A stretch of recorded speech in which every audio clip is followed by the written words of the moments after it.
Madison Sustaining Fund was organized in 1971. Came out of the anti-war movement. The initial money was from leftover bail bonds money, and we had this chunk of change.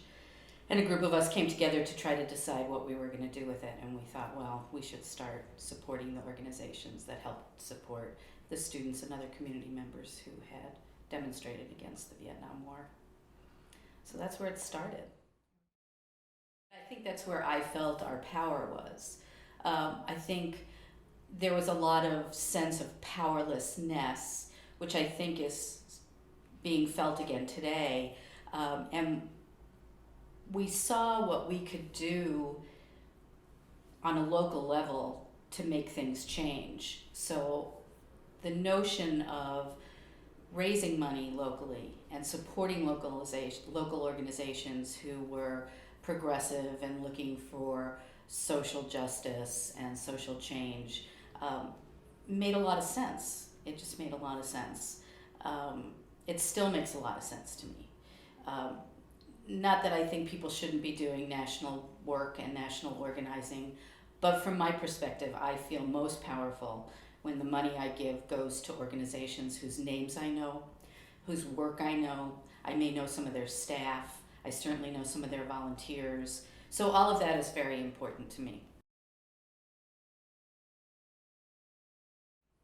Well, I think as an adult, so back in the day when we were just kind of feeling our way through and not really knowing how we were going to keep it all together, there were many, many long meetings. There were lots of internal arguments. There were many staff changes. We had very limited staff. In fact, I was one of the first staff people for Madison Sustaining Fund. I think we got paid $100 a month and split it 3 ways. We could live on a lot less back then. But I think that we went through a lot of our adolescence and finally came out the other end as an adult organization which takes seriously the notion that you have to do the work to get the results. So what I like about where Community Shares has gone is that it has not given up on this whole notion of each organization participating fully and representing their staff, their volunteers, their members fully with their full vote, and also being able to set for the future what the goals are going to be. I think that that's critical, and I think that that's one of the things that for me makes it very easy to continue to want to put my money there.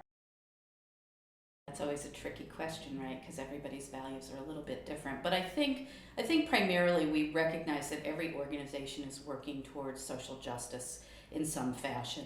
So people have a different take on what that means or what the important issue is to them. But I think everybody understands that each little brick of an organization helps build the house.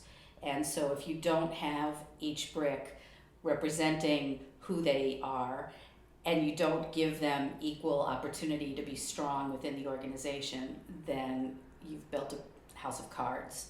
And I think that has been really what's so critical about bringing new organizations in, giving the new organizations the mentorship that they require, helping support them financially. All of those things are really important, and it builds for a better community. I think we want a house that's got a lot of good, solid strength, that was built from the ground up, that continues to allow people to participate fully, that encourages everybody to walk in the door, and that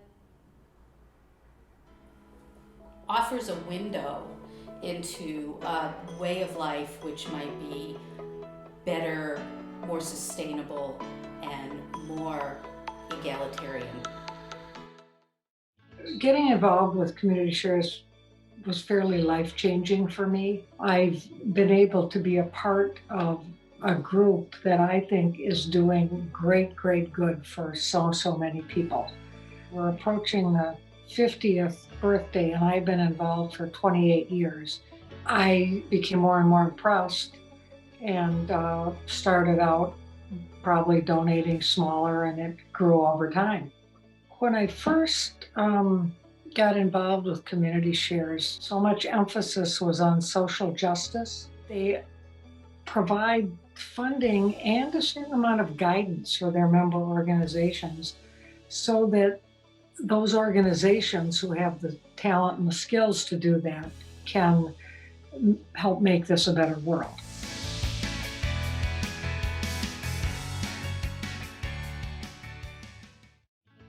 I think it's important to give during the big share because it really shows a mobilization of support. With supporting community shares, we realized we can have an impact on a really broad scale because there's so many different types of member organizations that are addressing issues that we're passionate about. By giving to community shares, it allows us to kind of support it all with, one donation. I think giving during the big share is important because of the collective impact that we can all have. You get to be part of this group effort. You get to see the dollar amount combined with what the donations that other folks in the community are giving. Remember to donate. Go ahead and do it right now. It'll be fun, and if it's the big share, today is a great day to do it.